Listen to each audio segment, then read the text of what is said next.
আমার জেঠুর ছেলে আমাদের সাথে থাকতো। আমার নিজের কোনো দাদা ছিল না, তাই আমি তাকে দাদার মতো দেখতাম।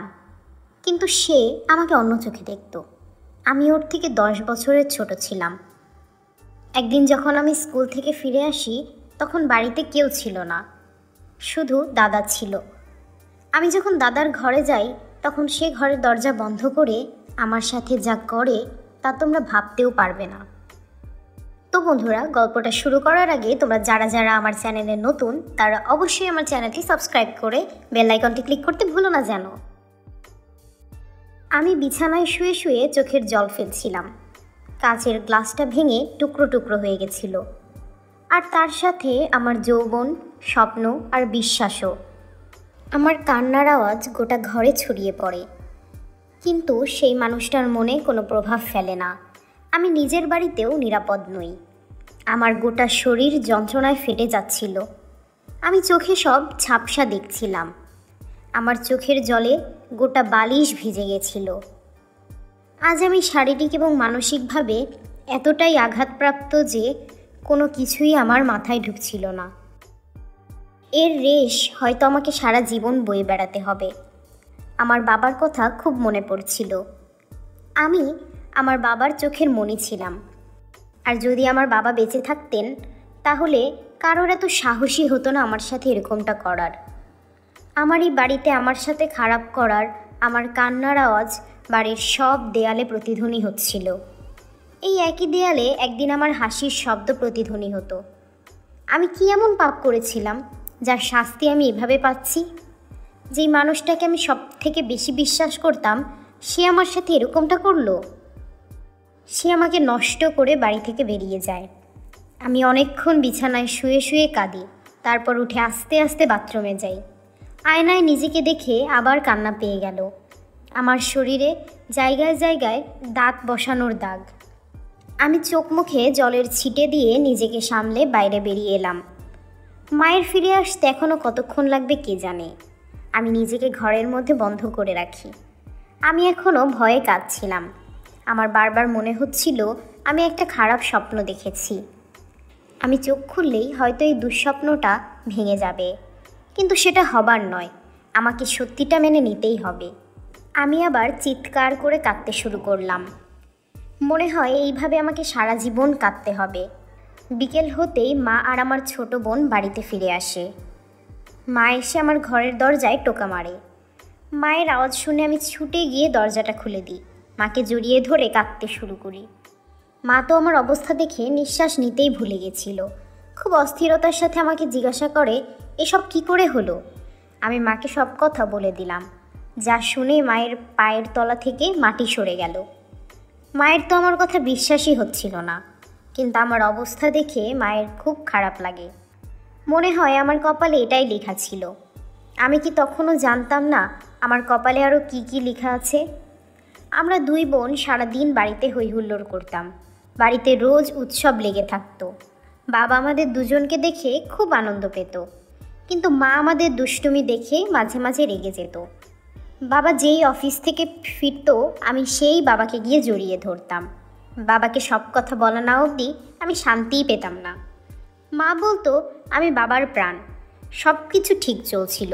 হঠাৎ একদিন আমাদের সুখী পরিবারে কার যেন নজর লেগে যায়। মনে হয় এত সুখ আমাদের সহ্য হলো না। বাবার অ্যাক্সিডেন্ট হয় আর তিনি বিছানায় পড়ে যায়। বাড়ির অবস্থাও খারাপ হতে থাকে। বাড়িতে কোনো ছেলে ছিল না, তাই মাকেই সব কিছু সামলাতে হচ্ছিল। আমার জেঠু বাবার ওপর অনেক দিন ধরে রেগেছিলেন।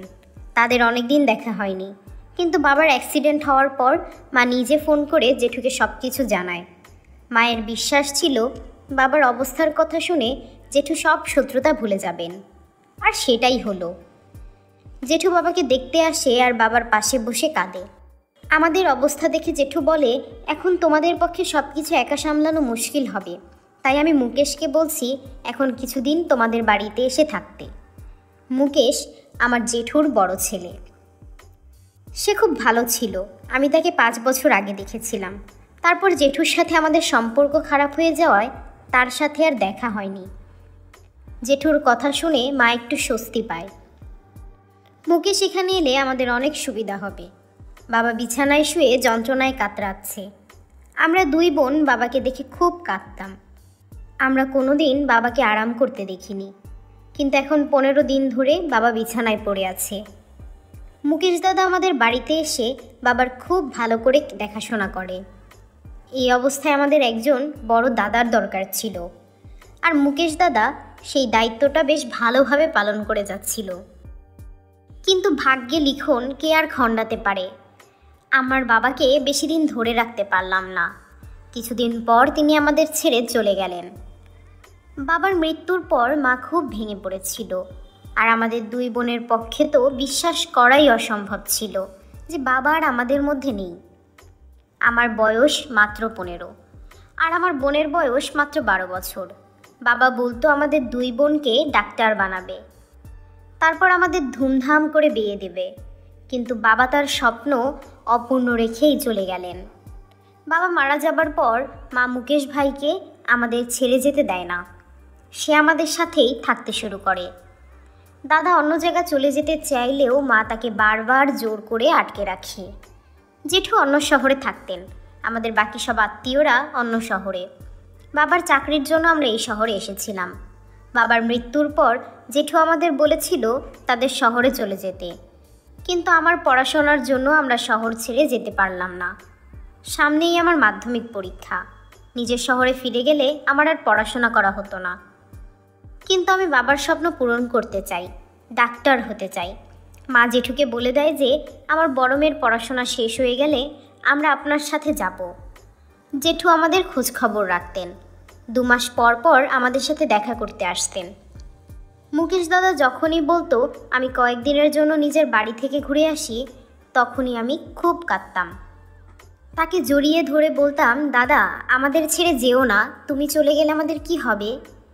খুব আপন মনে করতাম তাকে একেবারেই যেতে দিতাম না।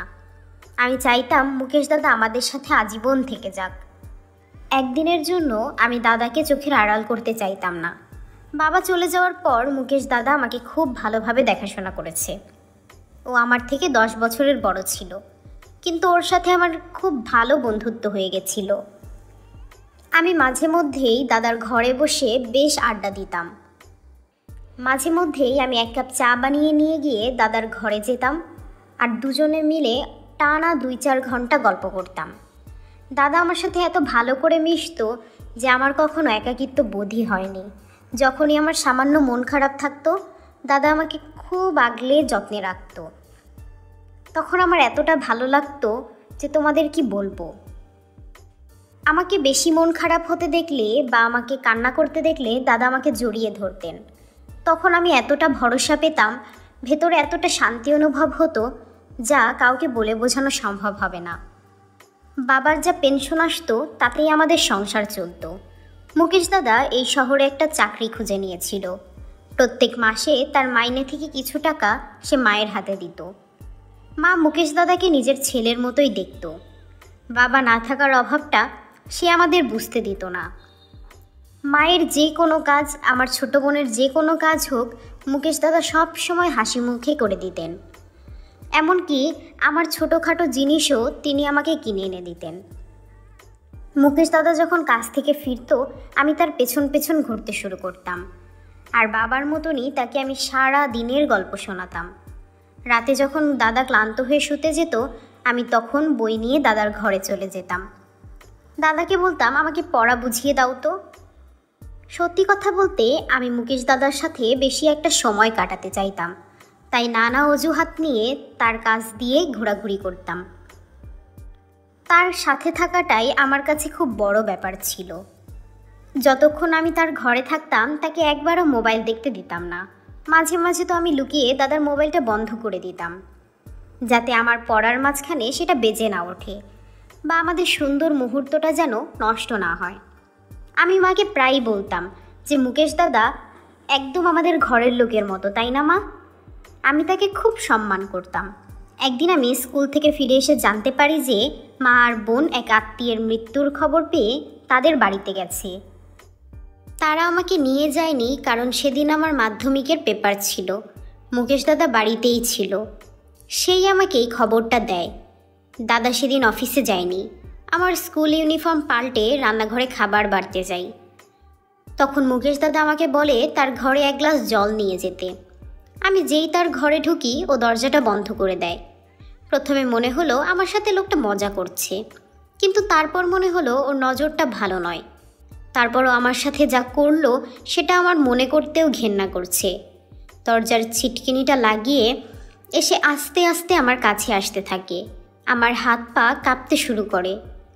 জলের গ্লাসটা হাত থেকে পড়ে ভেঙে যায়। সে আমাকে ধাক্কা দিয়ে বিছানায় ফেলে দেয়। তারপর সব সীমা লঙ্ঘন করে যেভাবে আমার ওপর চড়াও হয় যে আমি নিজেকে বাঁচাতে পারি না। তখন আমার বিশ্বাস হচ্ছিল না যে এই মানুষটাকে আমি নিজের আপন লোক মনে করতাম, এতটা সম্মান দিতাম। হ্যাঁ, মুকেশ দাদার কাছাকাছি থাকতে আমার বেশ ভালো লাগতো, কিন্তু তাই বলে ঠিক এরকমটা আমি কখনো আশা করিনি, বা এর জন্য আমি প্রস্তুত ছিলাম না। মুকেশ দাদার কাছাকাছি আসা, তার সাথে গল্প করতে আমার বেশ দারুণ লাগতো, কারণ মুকেশ দাদার ব্যক্তিত্ব খুব ভালো ছিল। সে খুব সুন্দর করে আমাকে যত্ন করে রাখতো। এগুলোতে আমি খুবই খুশি হতাম, কিন্তু আজ যা হলো তা আমি একেবারেই চাইনি। আমার কথা শুনে মুকেশ দাদা জোরে জোরে হাসতে শুরু করে। আমি দাদাকে বলি, দাদা তুমি কিভাবে এগুলো করলে আমার সাথে? আমি তোমার কাছাকাছি থাকতে চাইতাম, কিন্তু তাই বলে তো এ নয় যে আজ তুমি যা করলে। কিন্তু দাদা আমার কথা কানে দিল না। দাদা বলল, আমি চাইলেই সে আমার দাদা হয়ে যায় না। সে অনেক দিন ধরেই সুযোগের অপেক্ষায় ছিল যে কখন সে আমাকে একা পাবে আর আমার সাথে ঘনিষ্ঠ হবে। আজ তোমার মায়ের মাসি মারা গেছে, তাই আমি সুযোগটা পেয়েছি, আর এই সুযোগটাকে আমি ভালোভাবে কাজে লাগাতে চাই। তারপর সে আমার গোটা শরীরে অত্যাচারী চিহ্ন ছেড়ে যায়। আমার হাজার বারণ করা সত্ত্বেও সে থামে না। সে আমাকে পুরোপুরিভাবে বরবাদ করে বাড়ি থেকে বেরিয়ে যায়। যখন মা ফিরে আসে আর আমি মাকে সব সত্যিটা বলি, তখন তার পক্ষে এটা বিশ্বাস করা খুব মুশকিল ছিল। কিছুক্ষণ পর যখন মুকেশ দাদা বাড়ি ফিরে আসে, তখন মা তার কলার ধরে তাকে জিজ্ঞাসা করে যে সে তার মেয়ের সাথে এমনটা কেন করলো। এটা শুনে মুকেশ দাদা মায়ের মুখের দিকে তাকিয়ে অবাক হয়ে বলে, সে তো এক্ষুনি অফিস থেকে ফিরল। সে মায়ের কথা শুনে চমকে যাওয়ার ভান করে। মাকে জিজ্ঞাসা করে মা কেন তার কলার ধরে আছে, কি এমন হয়েছে। মা তাকে জিজ্ঞেস করে যে সে তার মেয়ের সম্মান নিয়ে কেন খেললো। এটা শুনে মুকেশ দাদা খুব রেগে যায় আর বলে, কাকি আপনি এসব কি বলছেন? কাজলকে তো আমার ছোট বোনের মতো দেখি, আমি ওকে খারাপ চোখে দেখার কথা ভাবতেও পারি না। আপনি আপনার মেয়েকে জিজ্ঞাসা করুন যে কার দোষ আমার ওপর চাপাচ্ছে। আমি তো কাজলকে বলেই কাজে বেরিয়েছিলাম। আজ আমার অনেক কাজ ছিল, আমি এইমাত্র বাড়িতে ঢুকলাম। আর আমি যদি কাজলের সাথে এরকম কিছু করতাম তাহলে কি আমি বাড়ি ফিরে আসতাম? কাজলের একটা ছেলের সাথে সম্পর্ক আছে, আমি সব জানি, কিন্তু আমি আপনাদেরকে বলিনি, কারণ আমি ভেবেছিলাম কাজল নিজেই একদিন আপনাদেরকে সব বলবে। কিন্তু আমি কোনো দিন ভাবিনি যে কাজল আমার চরিত্রের দিকে আঙুল তুলবে। হতেই পারে যে কাজলের বাড়িতে একা লাগছিল, তাই ও সেই ছেলেটাকে বাড়িতে ডেকেছিল। তারপর সেই ছেলেটা নিজের সীমা পার করে ফেলেছে, আর সেই দোষটা কাজল আমার ওপর চাপাচ্ছে। এসব শুনে মা সন্দেহের দিকে আমার দিকে তাকায়। আমি ভেবেছিলাম মুকেশ দাদা নিজের দোষ স্বীকার করে নেবে, কিন্তু সে তো উল্টো আমাকেই বদনাম করে ছাড়ল। আমি মাকে বলি, মুকেশ দাদা মিথ্যে বলছে, আমার কোনো ছেলের সাথে সম্পর্ক নেই, মুকেশ দাদাই আমাকে করেছে। এটা শুনে মুকেশ দাদা এসে আমার গালে একটা চড় মারে। মা তখন বুঝতে পারছিল না কি করা উচিত। মুকেশ দাদা রেগে গিয়ে মাকে বলে যে সে এই বাড়ি ছেড়ে চলে যেতে চায়। সে তার নিজের ঘরে গিয়ে তার জিনিসপত্র গোছাতে শুরু করে। মা আমার হাতটা ধরে বলে, সত্যি করে বল কাজল, এসব কে করেছে? আমি কাঁদতে শুরু করলাম। আমি কি করে প্রমাণ করব যে এটা মুকেশ দাদাই করেছে? মুকেশ দাদা তার জিনিসপত্র নিয়ে ঘর থেকে বেরিয়ে আসে। সে মাকে বলে, কাকি আমি আর এই বাড়িতে এক মুহূর্ত থাকতে চাই না। যেখানে আমাকে এতটা অসম্মান করা হয় সেই বাড়িতে আমি কোন মুখে থাকব? আমি আঙ্কেলের অভাব মেটাতে এই বাড়িতে এসেছিলাম, কিন্তু আপনার মেয়ে আমার চরিত্রের দিকে আঙুল তুলেছে। মুকেশ দাদা চলে যাবার কথা বলতেই মা একটু চিন্তায় পড়ে যায়, কারণ বাবার পর একমাত্র মুকেশ দাদার উপরেই মা ভরসা করত। কিন্তু মুকেশ দাদা আর এই বাড়িতে থাকতে রাজি ছিল না। মা দাদাকে বলে, মুকেশ আজ রাতটা অন্তত এখানে থেকে যা, অনেক রাত হয়ে গেছে। এত রাতে তুই কোথায় যাবি? কাল সকাল হলে না হয় বেরোস। মুকেশ দাদা মায়ের এই কথাটা ঠিক মনে হয়। সে নিজের জিনিসপত্র নিয়ে তার ঘরে চলে যায়। মা আমাকে বলে যে আজ রাতটুকু সময় আছে, কাল সকালে যেন আমি তাকে সব সত্যি কথা বলে দিই। মায়ের কথা শুনে আমি খুব আঘাত পেলাম, কারণ মা আমার থেকে বেশি মুকেশ দাদাকে বিশ্বাস করছিল। মা নিজের ঘরে চলে যায়, আর আমার বোনও ঘুমিয়ে পড়েছিল। আমার ঘুম আসছিল না, আমি তাই ঘরে ঘুরে বেড়াচ্ছিলাম। মনটা খুব অস্থির লাগছিল। ভাবলাম একটু ছাদে গিয়ে হাওয়া খেয়ে আসি। আমি যখন ছাদে যাই তখন দেখি মুকেশ দাদা সেখানে দাঁড়িয়ে কারোর সাথে ফোনে কথা বলছে।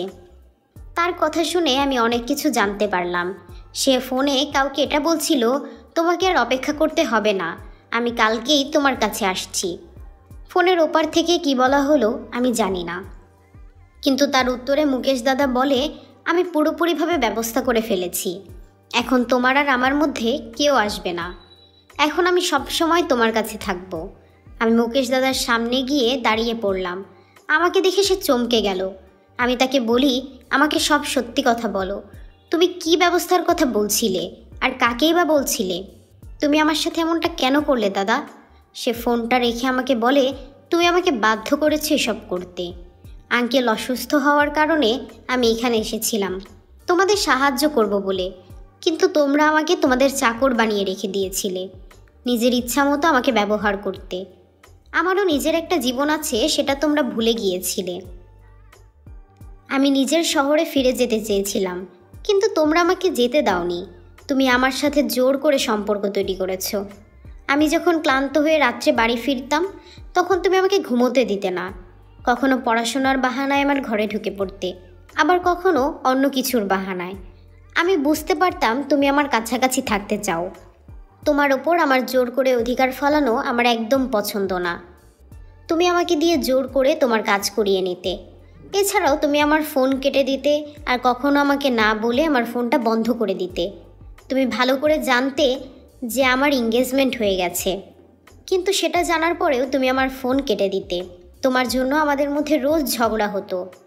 আমার ফিয়ন্সে পূজা চাইতো যে আমি বাড়ি ফিরে আসি, কিন্তু তুমি এমন কান্নাকাটি করতে যে আমি এখানে থাকতে বাধ্য হয়ে যেতাম। তার মনে হতো তোমার আর আমার মধ্যে কোনো সম্পর্ক তৈরি হয়েছে, তাই আমি এ বাড়ি ছেড়ে যাচ্ছি না। তাই পরশুদিন সে আমাকে পরিষ্কার করে বলে দেয়, আমি যদি এক্ষুনি বাড়ি ফিরে না আসি তাহলে ও আমাদের সম্পর্কটা ভেঙে দেবে। আমি ওকে খুব ভালোবাসি, খুব তাড়াতাড়ি আমাদের বিয়ে হতে চলেছে, কিন্তু তোমার জন্য আমাদের সম্পর্কটা নষ্ট হয়ে যাচ্ছিল। আর আমি এটা কোনো দিনও চাইতাম না যে আমাদের সম্পর্কটা নষ্ট হোক। তুমি আমাকে এত বিরক্ত করছিলে যে আমার কাছে এটা ছাড়া আর কোনো রাস্তা ছিল না। আমি তোমাকে একটা শিক্ষা দিতে চেয়েছিলাম মাত্র। আমি বোঝাতে চেয়েছিলাম যে জোর করে কোনো সম্পর্ক তৈরি করা যায় না। আমি তোমাদেরকে সাহায্য করতে চেয়েছিলাম। তোমার সাথে কথা বলতে আমার কোনো আপত্তি ছিল না, বা তোমাকে সাহায্য করতেও না। কিন্তু সব কিছুর একটা সীমা থাকে কাজল, তুমি সেই সব সীমা পার করে ফেলেছিলে। আর এই কারণেই আমি তোমার সাথে এমনটা করেছি। যেটা আমার করার কথা না সেটাই আমাকে করতে হয়েছে। এ সম্পর্কে তো আমি স্বপ্নেও ভাবতে পারি না। আমি কোনো খারাপ ছেলে নই, আমি তোমাকে খারাপ চোখেও দেখি না, কিন্তু তোমার আচরণে আমি এতটাই বিরক্ত হয়ে গেছিলাম যে আমি না চাইতেও তোমার সাথে একটা ভুল কাজ করে বসি। এর জন্য আমি খুব লজ্জিত। তোমার এটা বোঝা উচিত যে তুমি জোর করে কাউকে নিজের দাদা বানিয়ে নিতে পারো না, বা তার কাছাকাছিও থাকতে পারো না। আর সবচেয়ে বড় কথা, তুমি সব কিছু জানো, এরপরেও তুমি এরকমটা কিভাবে করলে? আমি পূজাকে হারাতে পারবো না কাজল, তাই আমি কাল সকালেই এখান থেকে চলে যাব। তুমি এখানে ভালো থেকো। এরপর থেকে কারোর সাথে জোর করে সম্পর্ক তৈরি করার চেষ্টা করো না। মুকেশ দাদার কথাগুলো আমাকে বেশ অবাক করে দেয়। আমি ভাবতেও পারিনি যে এই ছোট্ট বিষয়ের জন্য সে আমার ওপর এত ভয়ঙ্করভাবে বদলা নেবে। হ্যাঁ, এটা সত্যি যে আমি ওকে বড্ড বেশি বিরক্ত করতাম। ওর গার্লফ্রেন্ড কল দিয়েছে জেনেও আমি বারবার ওর কল কেটে দিতাম, কিন্তু তাই বলে এরকম? মুকেশ দাদা আমাকে ছাড়া অন্য কাউকে সময় দিক, এটা আমি মোটেও চাইতাম না। এটা আমার মোটেই সহ্য হতো না। কোথাও না কোথাও আমার মনে ইচ্ছেটা ছিল যেন ওর পূজার সাথে সম্পর্কটা ভেঙে যায়, যাতে ওকে আর শহরে ফিরে যেতে না হয়। আমি চাইতাম ও যেন সারা জীবনই আমাদের সাথে এখানেই থাকে। মা আমার কথাটা হালকাভাবে নিত সবসময়। আমি মাকে বলতাম, মুকেশ দাদাকে এখানেই একটা মেয়ের সাথে বিয়ে দিয়ে দাও না। কিন্তু মা আমার কথাটা কখনো ভারীভাবে নেয়নি। ওর কথা শুনে আমার চোখে জল চলে আসে। আমার চোখে জল দেখে দাদারও কষ্ট হয়। ও আমাকে বুকে টেনে নেয়, কিন্তু এবার রাগে নয়, আদরে। আমারও কেন যেন এক অন্যরকম অনুভূতি হয়। আমি জোর করে ওকে ধরে রাখি। মন চাচ্ছিল কিছু একটা করতে, মনে মনে ভাবতে থাকি ও যেন আবার আমাকে একটু আদর করে। কিন্তু এবার আর হবে না। মুকেশ দাদা এরপর আমাকে সরিয়ে অন্য পাশে গিয়ে দাঁড়ায়। বুঝতে পারলাম তার অনুভূতিতেও হয়তো নাড়া দিয়েছে। হয়তো আর এরকম ভুল করতে চাচ্ছে না বলেই আমার থেকে সরে গেল। আমি চুপচাপ নিচে নেমে এলাম। ও নিজের কাজের জন্য লজ্জিত বোধ করলো। আর আমি আমার ভুলটাও বুঝতে পারলাম। যা আমি করেছি দাদার সাথে সেটা মোটেই ঠিক হয়নি। সকালে যখন আমি ঘুম থেকে উঠলাম তখন শুনলাম মুকেশ দাদা নিজের শহরে ফিরে গেছেন। তারপর মা আমাকে জিজ্ঞাসা করে যে আমার সাথে এরকম পশুর মতো আচরণ কে করলো। কিন্তু মায়ের প্রশ্নের কোনো উত্তর আমার কাছে ছিল না। আমি এখনও মুকেশ দাদাকে হারাতে চাই না। আমি চাই যদি এখনও কোনো সুযোগ থাকে দাদা যেন আমাদের কাছে ফিরে আসে আর সারাটা জীবন আমার সাথে থাকে। তো বন্ধুরা, কেমন লাগলো আমার আজকের গল্পটি যদি ভালো লেগে থাকে তাহলে অবশ্যই একটা লাইক করে দাও। আর এরকম দারুণ সব গল্প পেতে আমার চ্যানেলটি সাবস্ক্রাইব করে বেল আইকনটি ক্লিক করতে ভুলো না যেন।